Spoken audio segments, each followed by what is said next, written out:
Hello everybody, it's CDS here, gonna give you my brief thoughts on Metroid Samus Returns. This is just gonna be a short video because I haven't played much of the game so far, but I just wanted to give you guys my brief kind of impression of the game so far. And I gotta say, my first thing that I noticed is that the control is just a little tiny bit weird.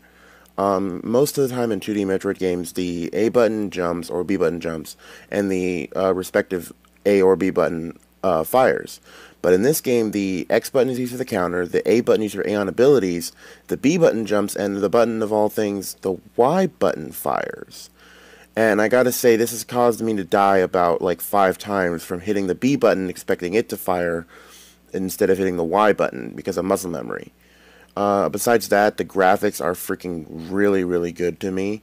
I really like them. They're very detailed for a 3DS title. I kind of feel like there could be a little bit more detail in some areas, like the area where the first Metroid is, but otherwise it's like the game looks phenomenal. Uh, the music, God, it's like I had to plug my headphones in the first time I heard it because I love the remixed overworld theme, like the original Metroid 2 theme that they remixed. I love that. On top of that, the difficulty kind of sneaks up on you a little bit. I mean, it's a lot harder than you might think. It's actually pretty difficult considering it's a Metroid game. I mean, I wouldn't say it's more difficult than, say, Metroid 1 on the NES, but it's about Fusion level difficulty when it comes to the first playthrough. I mean, Fusion I can play now without dying at all, but on my first playthrough I died, oh god, frickin' 12 times in the first hour, and in this game so far I've died almost 20 times in the first hour. So like, it's mostly because of the control problem that I spoke of a minute ago. Just trying to adjust to the controls is a little bit wonky. But other than that, I mean, Samus controls beautifully, honestly. The animations threw me off a little bit because her animations for jumping look a little bit crunchy and floaty at the same time, which kind of throws me off a little bit. But other than that, I mean, I have no complaints about how she controls. It's just a matter of getting used to the button inputs about how she controls. There's no walking speed either. I noticed. Like, I thought there might be like a walking speed like there was in Super Metroid, or at least something akin to that. But just like in Fusion and Zero Mission, you go from 0 to 100 in like less than a second with just a simple tilt of the analog stick. But that's fine. I mean, I'm used to that in most Metroid games. But I did notice that going gung-ho in this game in particular will get you killed faster than pretty much any other Metroid game outside of Fusion. You really need to just sit back and take your time with enemies because otherwise you're going to get dogpiled in a heartbeat. And on top of that, I don't really care too much for the parry system at the moment because I'm not used to it yet, but the parry system can pretty much turn any regular enemy into a one-shot kill, but I've never been very good at parrying. It's why I've never really been good at games like frickin', what was it, Metal Gear Solid Revengeance. I was never good at the parry in that game when I played it over at my friend's house all those years ago, so I just kind of put it down after a little while.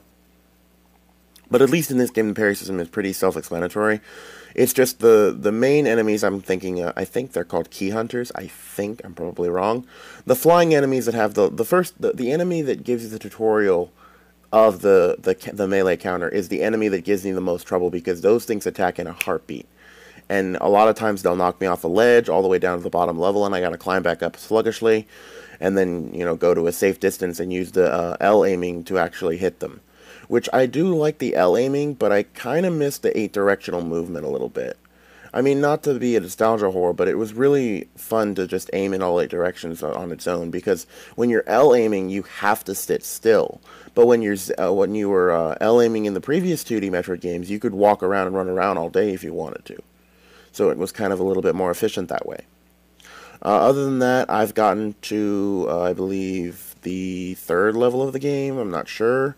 I can't remember from the last time I looked, but I played about an hour and a half, 2 hours of the game so far.